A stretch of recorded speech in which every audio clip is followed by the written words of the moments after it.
Hierdie jaar fokus ons by NG Gemeente Jeffreys Bay om lig te wees en lig te leef. Wees lig, leef lig, deel lig. Goeiedag gemeente, baie welkom by hierdie week se afkondigings. Ons wil heel eerstens vir elkeen van julle baie dankie sê wat die 21ste Februarie bygewoon het, waar Jannie Pitter met ons kom deel het sy lewensverhaal, as ook wat dit beteken om 'n oorwinnaar te wees en nie 'n slagoffer nie. En ons sê vir elkeen van julle so dankie wat dit bygewoon het.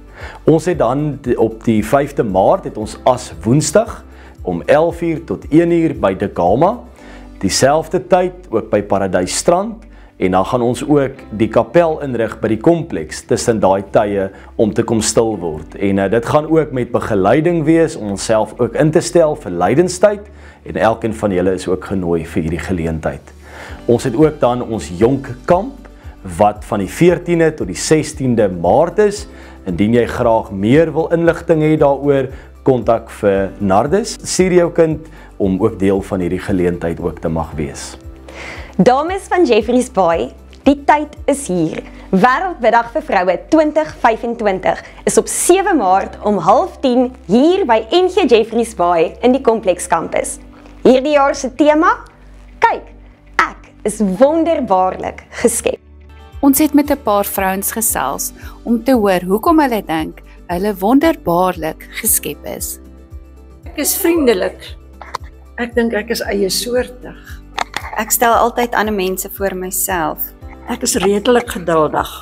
Ek is vriendelik en geduldig. Ek is kreatief en geduldig. Ek is dankbaar. Ons leef vir die môres. Ek sien uit na môre. Ek probeer om almal om my tevrede te stel. Ek is wonderlik want die vrugte van die Gees wat die Here gee, glo ek is in my.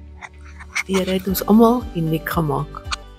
Ek bak die lekkerste koeke en die Here het my 'n talent gegee wat ek nie wil begrawe nie. Ek dink ek het ook gawes wat ek graag wil gebruik, want ek dink die Here verwag dit van my. Ek probeer dinge altyd op 'n positiewe manier aanpak. Ons wil jou bedien met God se woord. Ons wil jou bemoedig en bemagtig om as vrou in God se koninkryk te leef. Saam wil ons hande vat in gebed en intree vir ons gemeenskap, maar ook vir die breër wêreld in nood. Kom, moenie uitmis nie. Bring jou ma, jou sussie, jou niggie, jou kollegas. Kom geniet dit saam met ons. God het iets op sy hart vir elkeen van ons. Mag jy hierdie week ook so baie geniet, mag die Here jou seën en mag jy elke oomblik sy teenwoordigheid ook ervaar. Wees lig, leef lig, deel lig.